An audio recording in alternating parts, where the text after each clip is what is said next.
Hello everyone, I'm Colin Graham. I'm the animation director on Watch Dogs, and today I'm excited to present to you a vertical slice of the Watch Dogs free roaming experience. So actually, this is not a mission.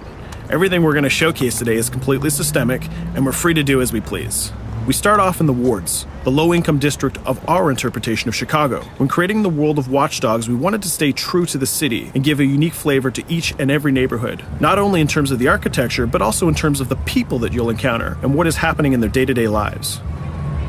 In the wards, you'll see working-class citizens, rusty cars, gang members, abandoned houses, and low-grade pawn shops. It's really not the kind of place that you're going to want to be alone after dark.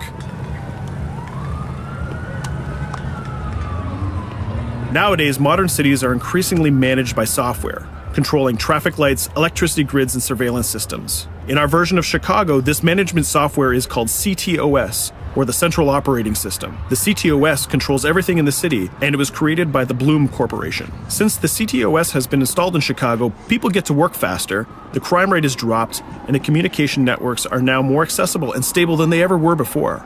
It goes without saying that if everything is connected, somebody able to take over the system would be extremely powerful.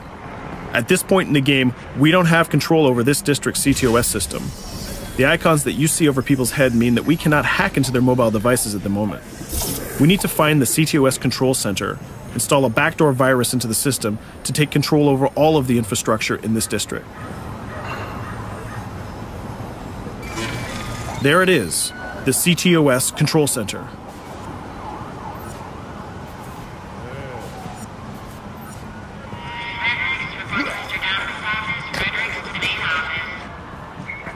Watch it. You're walking someplace you got no business. It's heavily guarded. Let's see if we can find the server access codes from a distance. With cameras, we can explore restricted areas without being spotted, tag different guards, and access details on their lives. What the hell is she doing with that weasel motherfucker? It seems that Bloom employees all have a sort of shady past.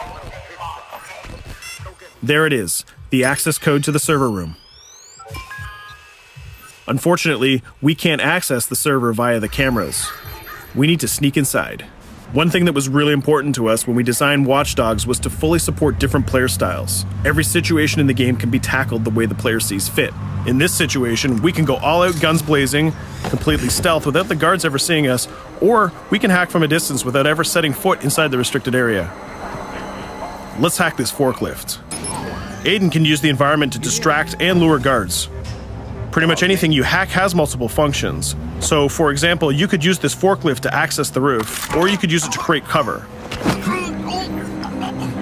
Hacking in Watch Dogs is all about player expression. Let's set an improvised explosive device so we can hack it a little bit later.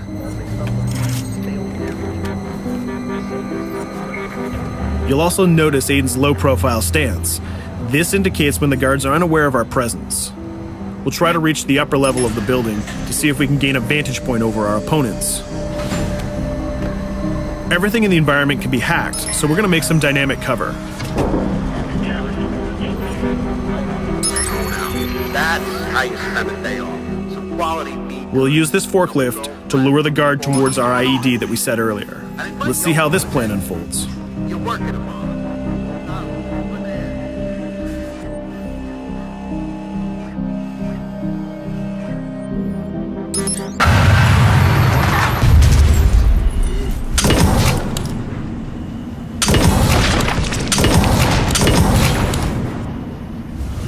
What you just saw is called focus.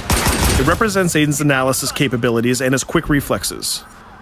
This gives the player more time to combine core game mechanics together, such as shooting, hacking, and driving, in order to handle more complicated situations.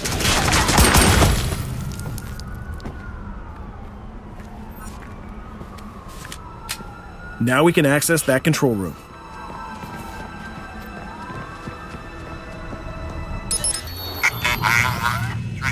Drop 2, 5.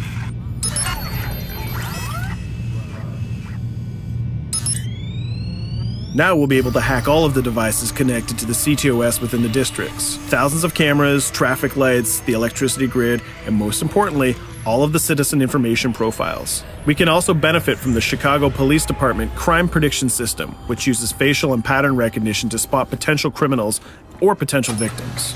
Since this is a pretty rough neighborhood, I'm pretty sure we're going to stumble on some suspected criminal activity pretty soon.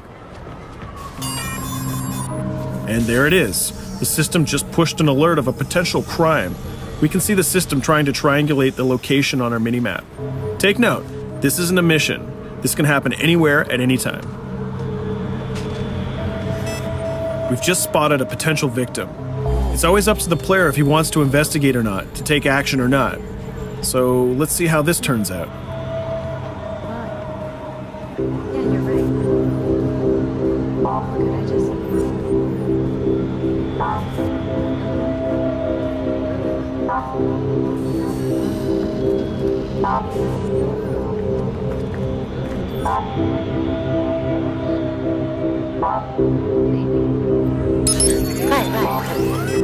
You think you're leaving me? Huh?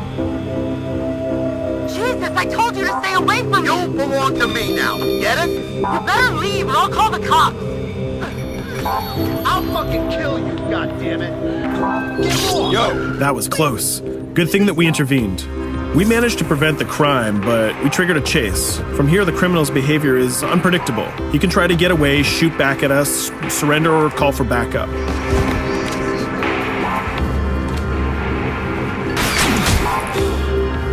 It seems like he decided to get away by car. Let's chase him down. In Watch Dogs, we have a wide variety of vehicles. Each one of them has their own unique properties and handling. Let's see how we can use the CTOS to our advantage to neutralize this criminal and leave the cops to deal with him later.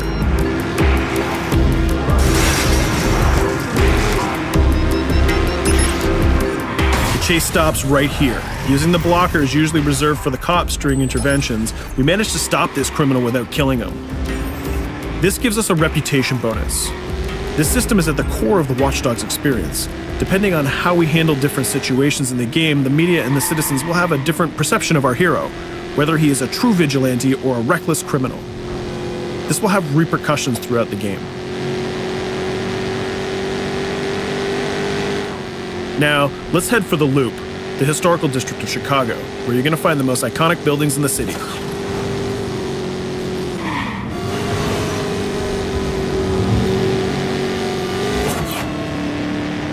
We're going to go to a gun shop to see what arsenal is available for players. The economy is a big part of Watch Dogs. Players will be able to grow their arsenal with weapons and craft their tools in order to increase their power and their hacking abilities.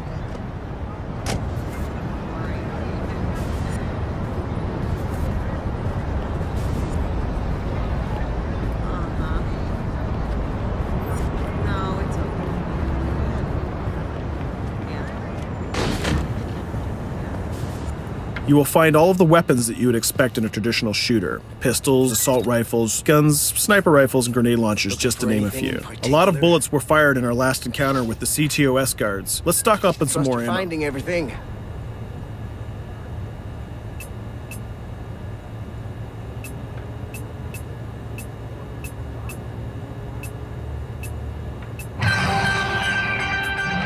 As we mentioned earlier, the media keep track of your actions and the citizens are going to react according to the perception that they have of you. Here, the media is reporting a crime in which you are the #1 suspect. The gun shop owner recognized you and decided to trigger a silent alarm to notify the police. Copy that. Possible wanted suspect presumed armed and dangerous. Police are now trying to locate the source of the threat using the surveillance system in the city, represented by the yellow circles on the minimap. Come in, PH3.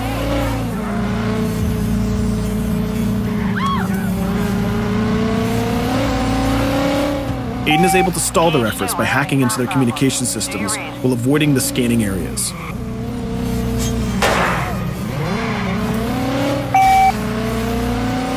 PH units, do you copy? Repeat, squad to all PH units. Once they've lost our trail, we can go back to our activities.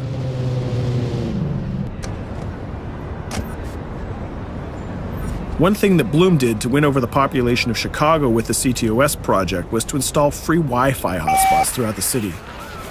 Free Wi-Fi is cool, but not very safe with someone like Aiden Pierce around.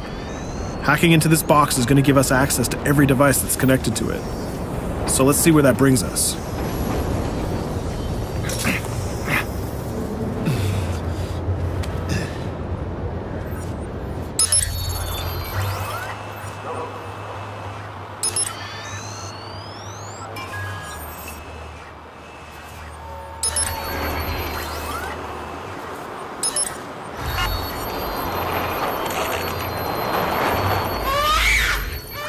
We just hacked into the webcam of a laptop. It seems that we're in the apartment of a mother and we can hear her baby crying in the background. Her bank information is in her mobile phone sitting right there on the table in front of us. It's totally up to the player whether we decide to steal it or not. Of course, this won't affect our reputation because nobody can witness this action. Just like in real life, nothing is totally black or white, but rather many shades of gray.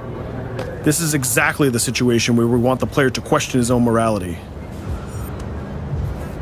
Let's go withdraw that money. If you think that you're alone, think again. Aiden is not the only hacker in town. Someone's trying to install a backdoor virus on Aiden's phone in order to steal a portion of the information that he's gathered through the game so far. First, we're gonna have to reach the area where the signal is coming from.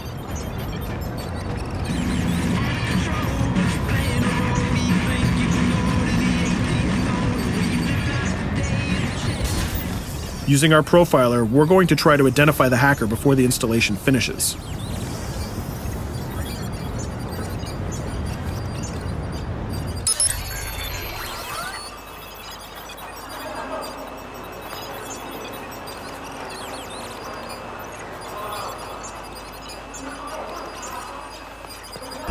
There he is. In Watch Dogs, things aren't always what they seem to be. This is actually another player that seamlessly came into our single-player experience. Let's not let him get away with this. We're going to teach this guy a lesson.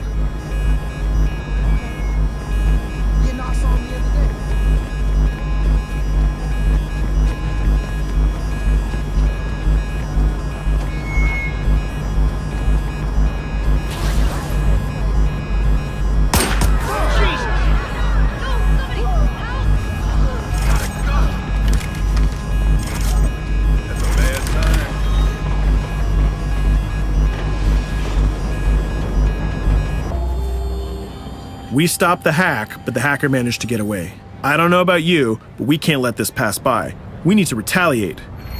Using the grid, let's see if we can find that second player. There he is. Let's enter his game seamlessly.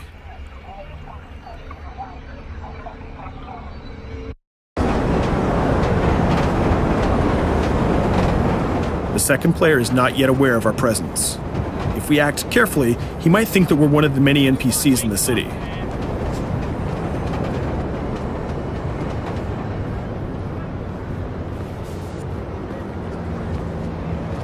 What was that?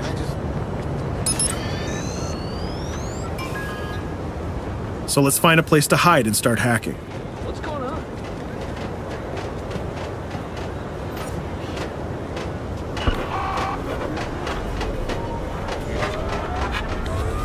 The second player has just been alerted that a breach has occurred on his phone. He's trying to find us using his profiler.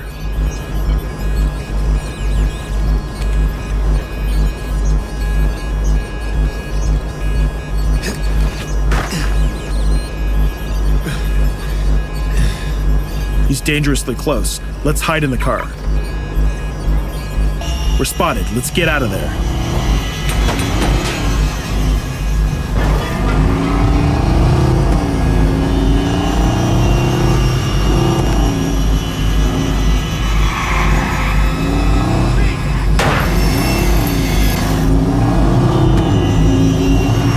Let's set up an ambush right here. By dragging the other player back here into the alley, we make sure that no civilians get hurt during the firefight. We didn't succeed in hacking the second player, but we did get a little bit of revenge. So that's what we have time for today. We hope you enjoyed our quick gameplay session. Stay tuned for more about Watch Dogs.